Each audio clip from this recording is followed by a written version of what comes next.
Hey everyone! Today's lesson is going to focus on figurative language. We have done a lot of work with figurative language this year. We've been identifying it in readings, in songs, in movies, and we've done some work writing it, but I want to kind of further expand on that, and I want to start using it in our writing more. So I'm going to just review the different types that we've done already. So the first type of figurative language I'm going to review are idioms. Idioms are expressions that don't mean what they say. For example, the expression, which this one is my favorite, everyone knows, it's raining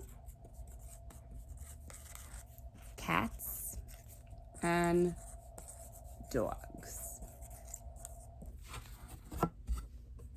So, would it be possible for cats and dogs to actually come out of the sky? No, that would never happen. That's why this expression doesn't actually mean that cats and dogs are coming out of the sky. What it means is it's raining really hard. It's just another way of saying that, right? I'm sure you've heard people use this expression. It's a common expression. There are so many other idioms that people use all the time, like another one is you're in hot water, which means you're in trouble. So I could go on about idioms, but that's just one type of figurative language. The next two I'm going to talk about them together because they're they're similar to each other, but they're different, which I'll explain in a second. Similes and metaphors. Similes use like or as to compare two unlike things. Metaphors do not use like or as. They use is or are, and they also compare two unlike things. So, my example for a simile is her house is as big as a castle.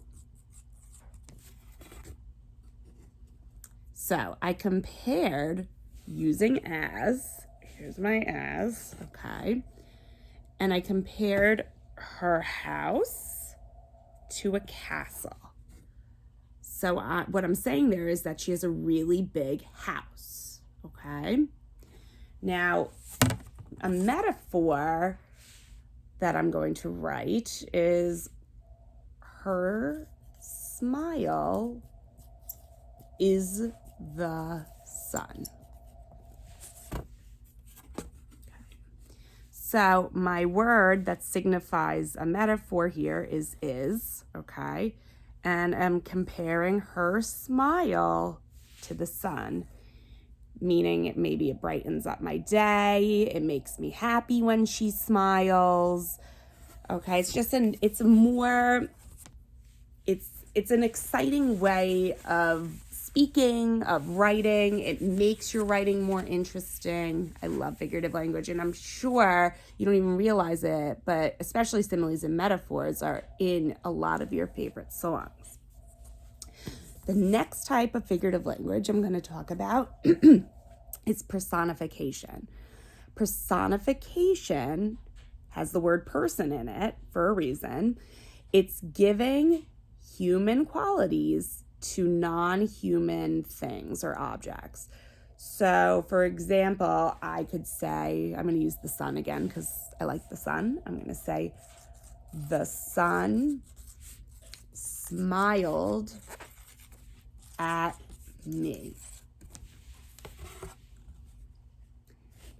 Now, the sun is my object, right? It's my thing. Can a sun smile? Does it have that ability to smile? No. But in writing, this could mean the sun smiled at me. Maybe it was shining down on me. I felt the sun's rays on me, right?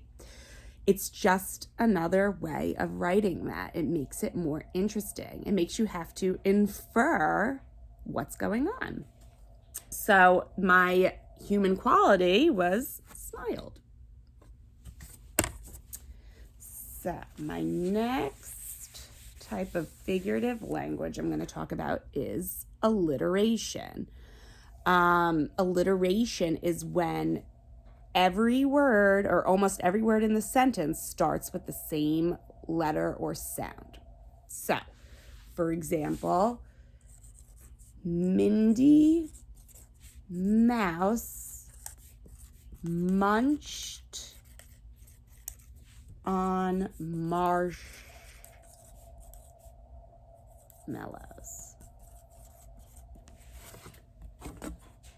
Mindy Mouse munched on marshmallows. So every word in my sentence starts with an M, except for the on. But that's okay. That's allowed, okay? So that's an example of alliteration. So every word in the sentence is going to start with the same sound. Let me just think. What else have we worked on this year? We have, hyperboles. Love hyperboles. A hyperbole is an exaggeration. So an example of a hyperbole would be, my head hurt so bad that I thought it was going to explode.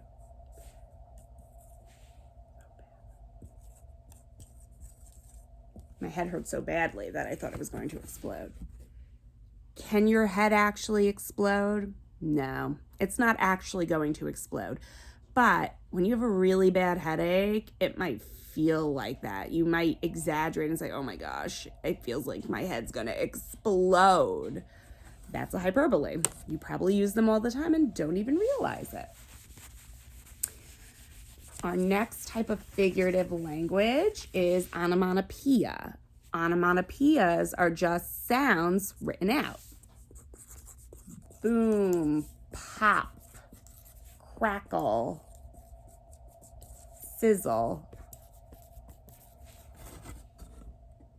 These are just some of the many onomatopoeias that you've probably seen in writing or you've read or used.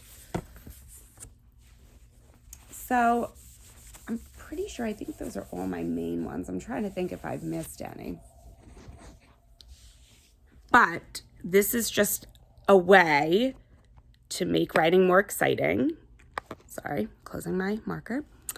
And this is something that we're going to start doing more of and using it when we're writing, especially in context clue sentences. We can write context clue sentences with figurative language also. So to be continued. I hope everyone has a great night. Bye.